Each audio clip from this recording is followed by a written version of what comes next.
Yeah, I mean, then Kansas City, you know what I'm saying? Of course, yeah, they've been struggling. Mm-hmm. But then, Tennessee shows up. I mean, Derrick Henry doesn't even have the best game. But Ryan Tannehill, A.J. Brown, I mean, they just take off. They just go crazy. Who can predict that? Who saw that coming? Yeah, I mean, we're talking about the Carolina Panthers. Yeah, they've been struggling. Sam Darnold trying to put it together. Mm-hmm. They don't score a touchdown. I mean, the Giants, the G-Men, 25-3. At home!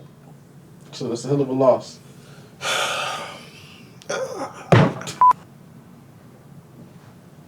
Yeah, I mean, Joe Burrow, he's been balling. Mm-hmm. Cincinnati's good. They're taking strides. I predicted a competitive game. If I'm not mistaken, what do I have? 24-28. Baltimore, 4 points. Joe Burrow's and them say score 41 points. How do you predict this stuff? I mean, who does this? Who can predict any of this? Yeah, a lot of money was lost. Yeah. If they picked my picks. I mean, then you look at Indy, San Fran. I mean, they call it takes them 3 passing plays, they go down and score. Carson Wentz puts together maybe a 9-10 play drive, scores. You know what they do that next drive? You know what Shanahan decides to do? Run the ball. What do we do? I mean, it was a what do they call it? They call it a bomb cyclone, mm-hmm. right? The weather is filthy. You throw 3 passes that gets you 75 yards and into the end zone. You know what you do after they score? You just hand it to the running back. What are we doing? What are we doing? I mean, and we're not going to even talk about the way Michael Pittman did. You know what? I'm not going to talk. But I tell you what, all right, end of the day, 8-5. Put your money on Superstar, because Superstar always wins. That's right.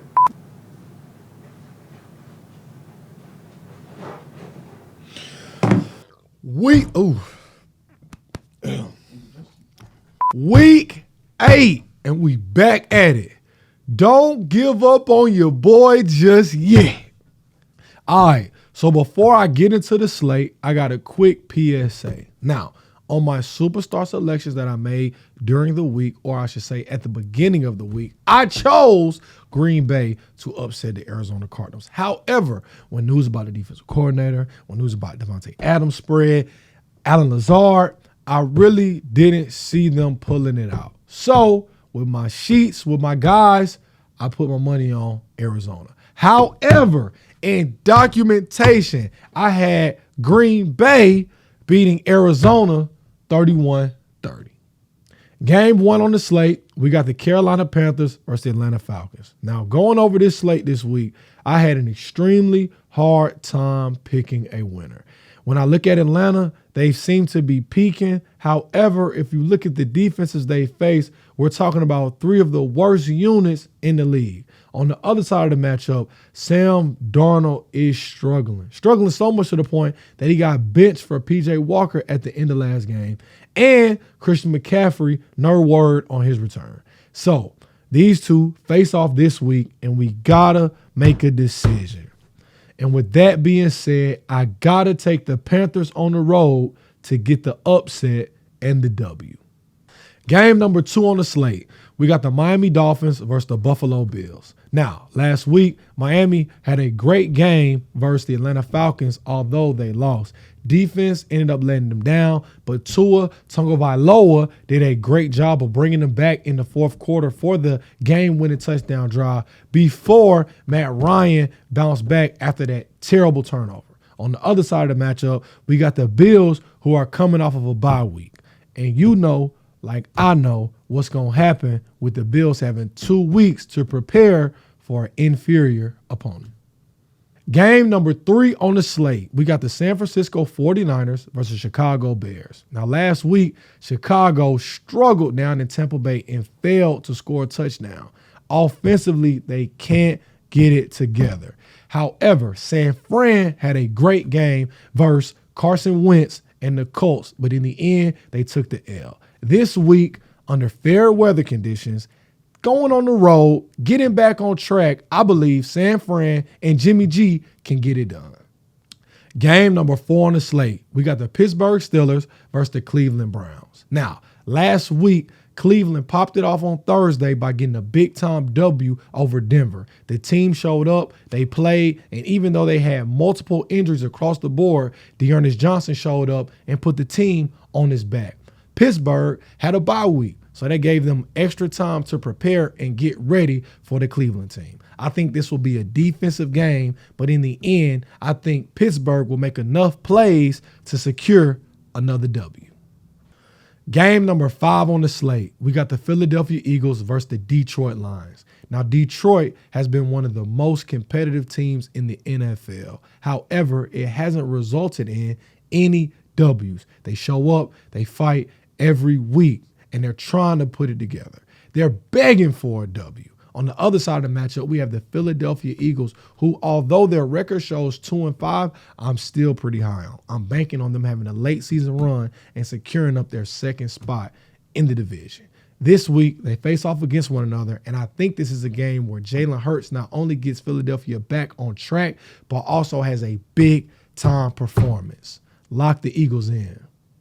Game number 6 on the slate, we got the Tennessee Titans versus the Indy Colts. Now, if you let Craig tell it, I believe he says I'm 1-6 versus the Titans. Now, I can neither confirm nor deny that. I will have to go back and look at my picks over the weeks. The Colts, I already mentioned before, played a great game versus San Fran. Carson Wentz came up big and got a big team W. Now, Tennessee has to travel up to Indy for a nice divisional rivalry. And for the sake of superstar selections, I gotta put my chips on Carson Wentz. He's gonna get it done, and this is gonna be a very, very, very entertaining game. Shout out to Get Up Craig. Game number 7 on the slate. We got the Cincinnati Bengals versus the New York Jets. Things are looking really bad in Gotham City, and please put your thoughts and prayers up for any and all Jets fans that you know. Shout out to Gary V. Unfortunately, Joe Burrow and the Bengals are coming to town, and it's over with. Game number 8 on the slate. We got the LA Rams versus the Houston Texans. Now, normally when a game is this lopsided, in my opinion, you'll see me staring at my phone, you'll see me staring at my computer, and I normally won't have a comment. But since this game is against the Houston Texans, I just want to take time out to give not only the women down in Houston, but all the women in the state of Texas a major shout out, man. I'm a big fan, man. Country boy from Georgia, man. Every time I go to Texas, it's love, man. So I just want to take time out on Superstar Selections to give y'all your just due, man. Game number 9 on the slate, we got the New England Patriots versus the LA Chargers. Now, last week, New England had an offensive explosion and put up 54 NFL points on the New York Jets. The Chargers were on a bye week, but the week before, they got blitzed by the Baltimore Ravens. I think with an additional week to prepare and rest, the Chargers used this game to get back on track. Look for Justin Herbert to lead his guys to the victory. Game number 10 on the slate, we got the Jacksonville Jaguars versus the Seattle Seahawks. And I'm here to tell you that this is going to be a good game. Now, Jacksonville is coming off of a bye week, but the week before, they managed to get a big-time W over the Miami Dolphins. On the other side of the matchup, we have Geno Smith and the Seahawks, who's failed to come back and lead his team to a W in the last couple minutes of the game. As they say, the third time's a charm, and I think that Geno finally breaks through, has a good enough game to get the W versus the Jags. Game number 11 on the slate, we have the Washington football team versus the Denver Broncos. Now, the Denver Broncos started the season 3-0 and were looking like a legit competitor. However, since going 3-0, they're 0-4, and some of those losses have been super close. On the other side of the matchup, we have the Washington football team who competes week in and week out, but is having a hard time transitioning those efforts into W's. This week, these two teams face off against one another, and I'm expecting Tim Patrick, Cortland Sutton, Javonte Williams, and Teddy Bridgewater to get a big-time W for Denver to keep hope alive.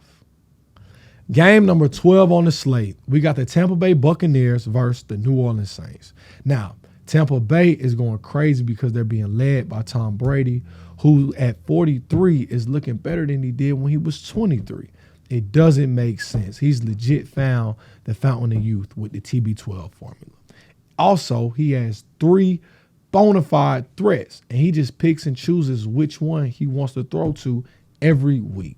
On the other side of the matchup, though, we have a New Orleans Saints defense that's motivated and been making plays week in and week out. Last week, they beat the Seattle Seahawks, and I think this week they continue to get better as a team and will compete versus Tampa Bay, but that will only make the game close. Put your chips on Tom Brady.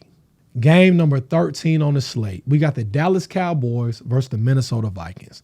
And Dallas is looking like one of the best teams in the league. All of my Cowboy fans are making sure weekly, daily, hourly to remind me of how good they are doing this season. Minnesota is only at 500, but we know that their offense can put up points when healthy and when they're not playing so conservative. I also think that this will be a competitive game this week, and I think the score will be a lot closer than what people think. Now, I say all that to say this. Amari Cooper and CD for the W. Game number 14 on the slate. We got the New York G-Men versus the Kansas City Chiefs. Now, last week, the G-Men stunned the NFL world by having 6 to 8 starters injured and went and beat the Carolina Panthers. I mean, it wasn't even close, and they made them snatch Sam Darnold out of the game and insert P.J. Walker. On the other side of the matchup, the Kansas City Chiefs did nothing to compete with the Tennessee Titans, and they didn't even score a touchdown. But if you ask me, because it is my show, the Giants versus the Chiefs is exactly what the Chiefs needed. Pat Mahomes, Travis Kelce, and Tyreek Hill will use this game to get back on track and get a W this week.